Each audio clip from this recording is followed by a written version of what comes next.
Hello students, IIT brain में आपका स्वागत। आज हम फिजिक्स में जेईई एडवांस्ड के एक प्रॉब्लम पे डिस्कस करेंगे जो कि ईयर 2019 में पूछा गया है। सो एक बार आप पहले क्वेश्चन सुने। 1 mole of a monoatomic ideal gas goes through a thermodynamical cycle as shown in volume versus temperature diagram. ये वीटी डायग्राम जो गिवन है मैं अभी आपको दिखाऊंगा। The correct statement is R capital gas constant के रूप में दिया गया है और आप अपने आंसर में इस गैस कांस्टेंट को यूज कर सकते हैं। इसके बाद ऑप्शंस अटैच हैं। तो जैसा हमेशा होता है एक मल्टीपल चॉइस प्रॉब्लम में क्वेश्चन के नीचे कुछ ऑप्शंस अटैच हैं और आपको वन बाय वन सभी ऑप्शंस को चेक करना होगा। लेकिन ध्यान दें, ऑप्शंस जैसे दिख रहे हैं उनमें मैं देख पा रहा हूं कि 1 से 2 साइकिल, 2 से 3 साइकिल, 3 से 4 साइकिल, यानी कि इस वीटी डायग्राम में जितने भी पार्ट हैं सभी पार्ट्स पर डिफरेंट टर्म्स, हीट ट्रांसफर और वर्क डन के बारे में इंफॉर्मेशंस के बारे में क्वेश्चन पुट अप किया गया है। तो सबसे पहले हम एक जनरल आइडिया, जैसा कि मैं हमेशा बताता हूं, क्वेश्चन का ग्राफ क्रिएट करके उससे एसोसिएटेड सभी जनरल आइडियाज क्रिएट कर लेते हैं। उसके बाद हम ऑप्शन को आसानी से मैच करा पाएंगे।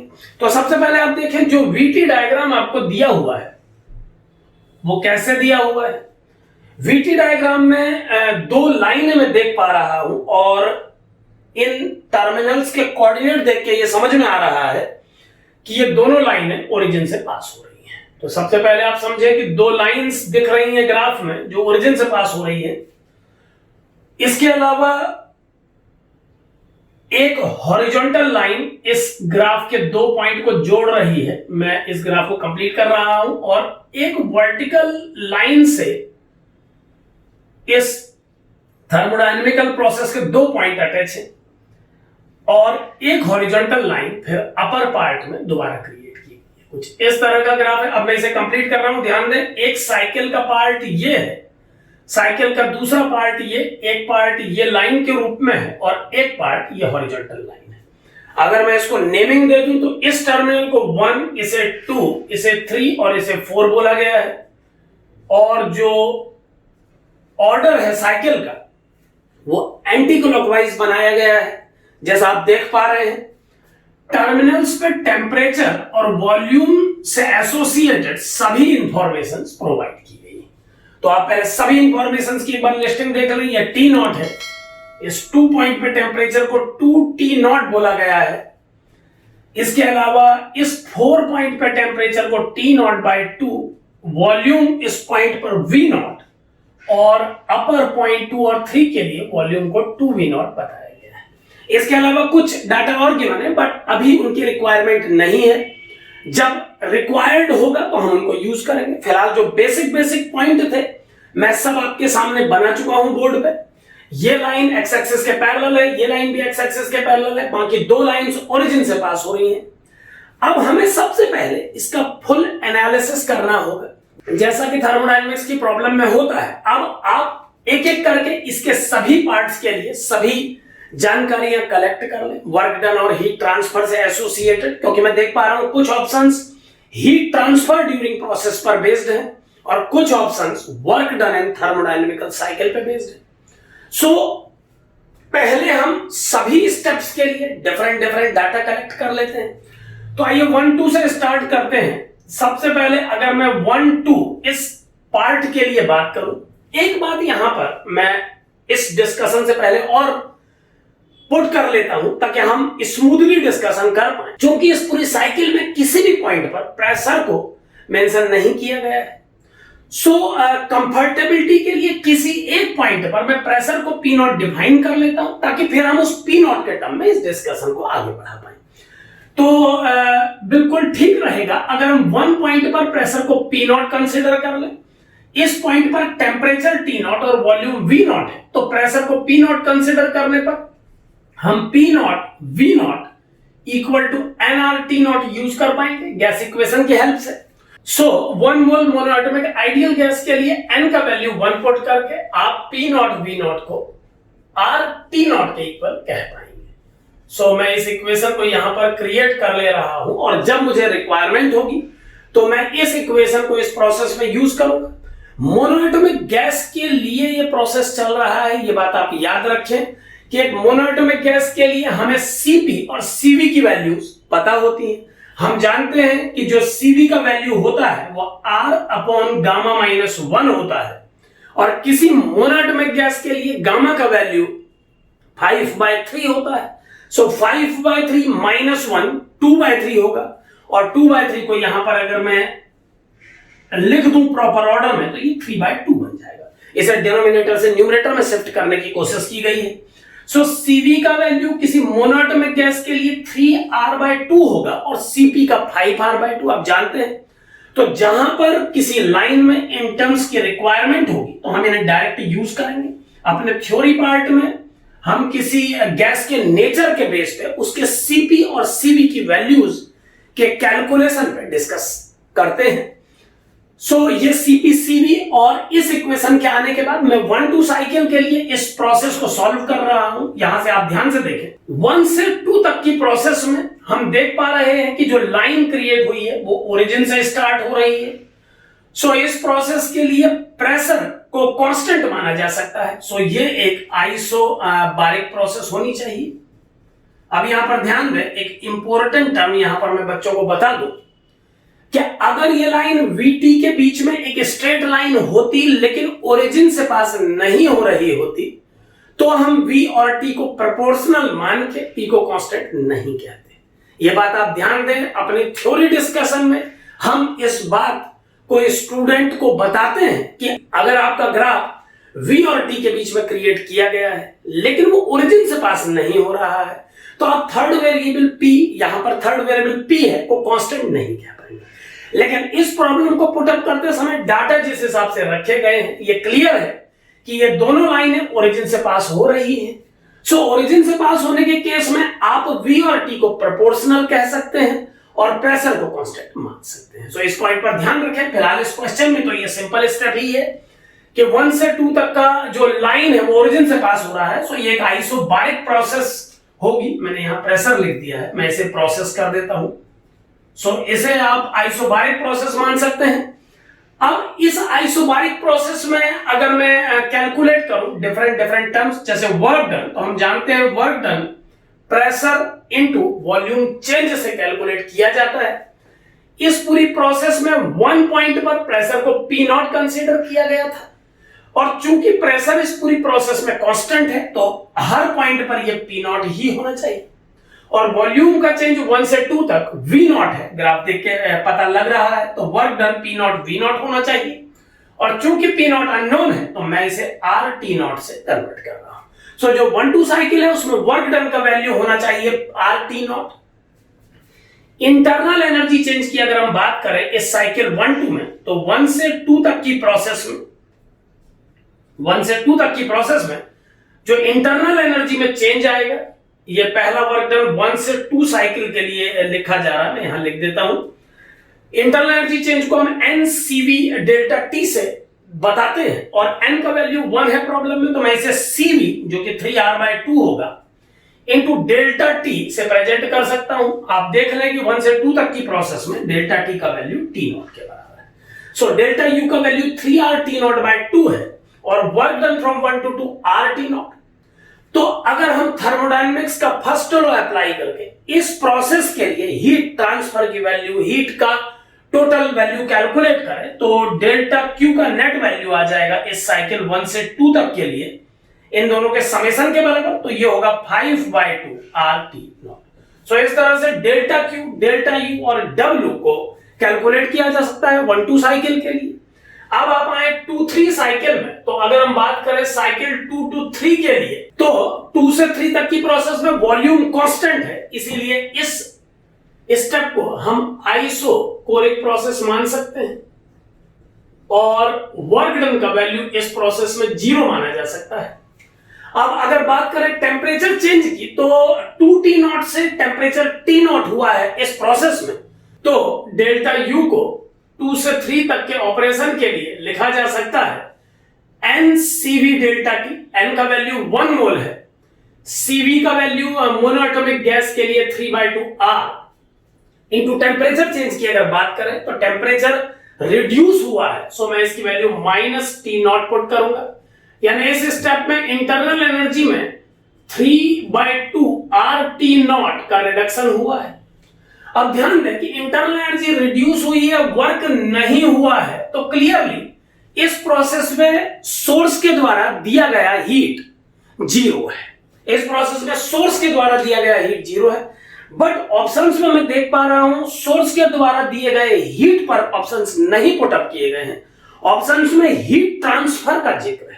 सो अगर हीट ट्रांसफर कैलकुलेट किया जाए तो थर्मोडायनेमिक्स के फर्स्ट लॉ के अकॉर्डिंगली इस ऑपरेशन 2-3 के लिए डेल्टा क्यू का वैल्यू इन दोनों के सम के बराबर होना चाहिए।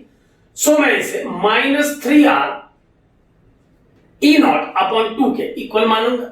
सो 2-3 ऑपरेशन का हीट ट्रांसफर इतना है, जबकि 1-2 ऑपरेशन के लिए इसका वैल्यू इतना है।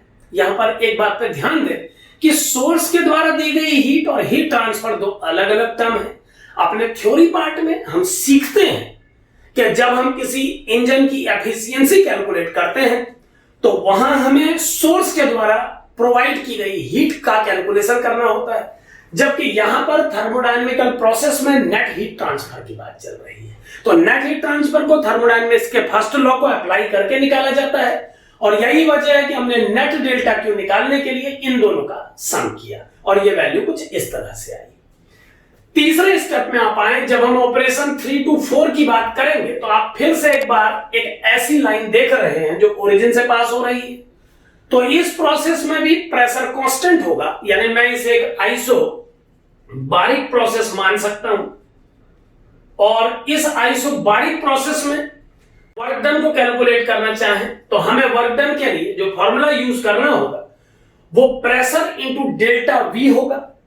सबसे पहले हमें इस साइकिल के पार्ट 3-4 में प्रेशर की वैल्यू कैलकुलेट करनी होगी। हम ये जानते हैं कि प्रेशर इस प्रोसेस के थ्रू आउट कांस्टेंट है, लेकिन हमें जानना होगा कि उसका मैग्नीट्यूड कितना है। तो ध्यान दें, अगर आप 1 और 3 पॉइंट इस साइकिल के ध्यान से देखें तो दोनों ही पॉइंट पर टेम्परेचर सेम है।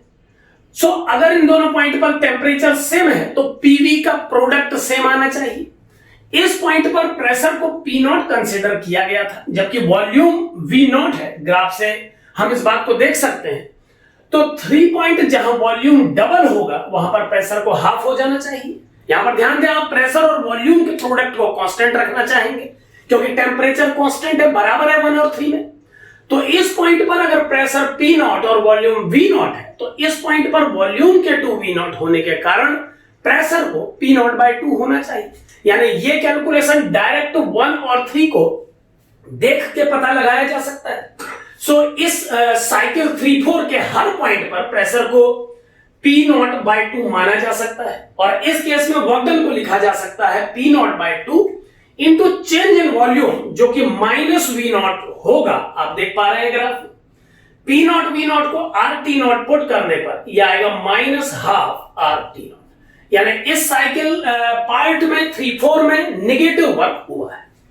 अब अगर इंटरनल एनर्जी चेंज की बात करें तो इस साइकिल 3 to 4 में इंटरनल एनर्जी चेंज को हम लिखेंगे NCV डेल्टा T। N का वैल्यू 1 है, CV मोनोएटॉमिक गैस के लिए 3/2R है, और डेल्टा T यानी हमें टेम्परेचर चेंज लगाना होगा इस ऑपरेशन के लिए। तो इस पार्ट में टेम्परेचर T0 से T0/2 चेंज हुआ है, यानी टेम्परेचर में -T0/2 चेंज आया है। और अगर मैं इसे लिखूं अरेंज करके तो ये -3/4 RT0 बनना चाहिए। यानी 3-4 साइकिल में वर्क भी नेगेटिव है और इंटरनल एनर्जी में भी रिडक्शन आया है, यानी सोर्स का कोई कंट्रीब्यूशन नहीं है। फिर से मैं यही कहूंगा कि सोर्स ने कुछ भी प्रोवाइड नहीं किया है, लेकिन हमसे हीट ट्रांसफर के बारे में डिस्कस किया जा रहा है। तो इस प्रोसेस के लिए भी मैं डेल्टा क्यू निकाल लेना चाहूंगा 3 से 4 ऑपरेशन के लिए, और इसे कैलकुलेट करने के लिए मैं डेल्टा यू और डब्ल्यू का रिजल्टेंट कैलकुलेट करूंगा, जो कि कितना आएगा आप देख लेंगे। 3/4 RT0 है और ये हाफ RT0, तो ये आ जाना चाहिए हाफ और 3/4 को ऐड करके -5/4 RT0। यानी इस प्रोसेस में इंटरनल एनर्जी चेंज होगा -3/4 RT0, और डेल्टा क्यू का वैल्यू आ जाएगा -5/4 RT नॉट। सो इस तरह से 3/4 साइकिल के लिए तीनों वैल्यू कैलकुलेट की जा सकती हैं। फाइनली अगर हम 4 से 1 तक की साइकिल के लिए कैलकुलेशन करें, मैं यहां से इन वैल्यूज को हटा रहा हूं, आप ये वैल्यू अब तक याद कर चुके हैं। सो इस फाइनल स्टेप 4 to 1 के लिए अगर मैं सभी वैल्यूज को लिखूं, ध्यान से देखिए कि 4 से 1 तक के लिए ये जो प्रोसेस है इसमें वॉल्यूम कांस्टेंट है, तो इसे एक आइसोकोरिक प्रोसेस माना जाना चाहिए। अब अगर हम बात करें डिफरेंट टर्म्स की, तो वर्क डन का वैल्यू 0 ही हो जाना चाहिए क्योंकि वॉल्यूम ही चेंज नहीं हो रहा है। इंटरनल एनर्जी चेंज की अगर बात करें तो इस प्रोसेस 4 to 1 के लिए इंटरनल एनर्जी चेंज होना चाहिए NCV डेल्टा T, N का वैल्यू 1 है, CV 3/2 R और डेल्टा T का वैल्यू T0/2। यहां से यहां तक की प्रोसेस में टेंपरेचर T0/2 चेंज हुआ है, ध्यान दें, तो 3/4 RT नॉट। और इन दोनों के सम से अगर हम हीट ट्रांसफर कैलकुलेट करें इस साइकिल के इस पार्ट का, तो ये होगा 3/4 RT नॉट प्लस 0 यानी 3/4 RT नॉट। क्योंकि डेल्टा क्यू का वैल्यू पॉजिटिव आया, यहां पर आप देख पा रहे हैं कि W 0 है और इंटरनल एनर्जी इंक्रीज हो रही है, तो ये सोर्स का कंट्रीब्यूशन है। इस केस में सोर्स के द्वारा दी गई एनर्जी ही हीट ट्रांसफर का रोल प्ले कर रही है। सो इस पूरी साइकिल के हर स्टेप के लिए सभी डाटा हम कैलकुलेट कर चुके हैं। यहां पर ध्यान दें, एग्जाम में आप क्विकली ऑप्शन मैच कराने के लिए केवल उसी डाटा को कैलकुलेट करके काम कर सकते हैं जिस डाटा पर ऑप्शन क्रिएट किए गए हैं। लेकिन जब हम डिस्कशन करते हैं तो हमें उस क्वेश्चन को सभी पहलुओं से समझना होता है। सो यही वजह है कि हम कंप्लीट क्वेश्चन के एक एक पार्ट पर एनालिसिस कर रहे हैं ताकि हम ये समझ सकें कि जो ऑप्शन सही है वो सही कैसे हैं और जो गलत हैं वो क्या करके सही कन्वर्ट किए जा सकते थे। तो ध्यान दें, 1 by 1 सारे ऑप्शंस पे आएंगे। पहला ऑप्शन है the above thermodynamical cycle exhibits only isochoric and adiabatic processes. So आप समझ सकते हैं कि इस पूरी साइकिल के 2 प्रोसेस आइसोबारिक हैं और 2 आइसोकोरिक। सो इस तरह से हम कह सकते हैं कि ये जो पहला ऑप्शन है ये गलत है, इसमें एडियाबेटिक प्रोसेस होने का जिक्र किया गया है। सेकंड ऑप्शन में बोला गया the ratio of heat transfer during process 1-2 and 2-3 is, और उन हीट ट्रांसफर वैल्यूज के मॉड्यूलस का रेशियो मांगा गया है।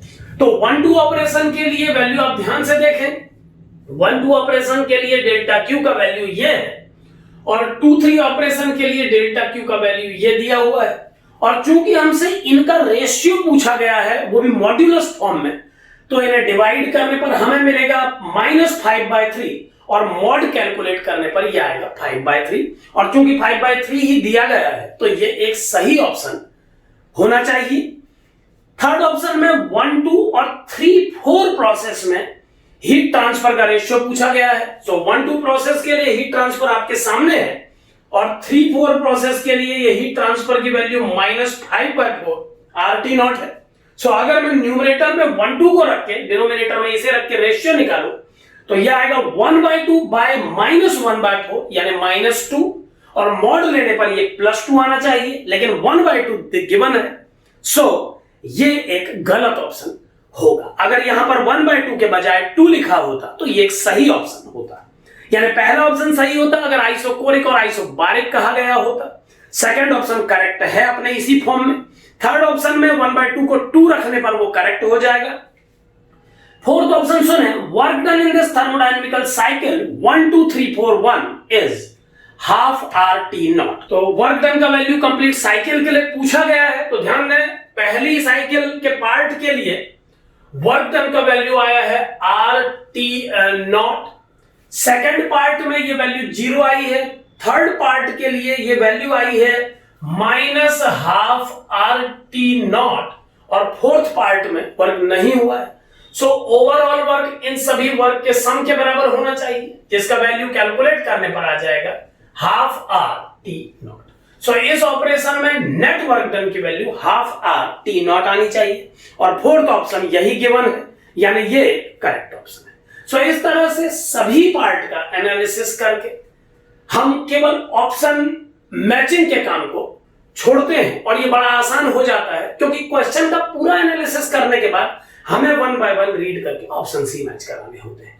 सो इस क्वेश्चन को एक इजी क्वेश्चन के रूप में कंसिडर किया जा सकता है, क्योंकि अगर क्विक कैलकुलेशंस किए जाए तो केवल आपको कुछ अर्थमेटिक कैलकुलेशंस ही करने हैं, और चूंकि ग्राफ का हर पार्ट एक सिंपल लाइन ही है, कुछ पार्ट आइसोकोरिक है, कुछ आइसोबारिक है, और आप जानते हैं कि आइसोकोरिक और आइसोबारिक प्रोसेस में कैलकुलेशंस एडियाबेटिक जैसी प्रोसेसेस के कंपैरेटिवली काफी आसान होती है। सो इस तरह से आप इस प्रॉब्लम को पहले एनालाइज करके और बाद में ऑप्शन मैच करा के सॉल्व कर सकते हैं। Thank you.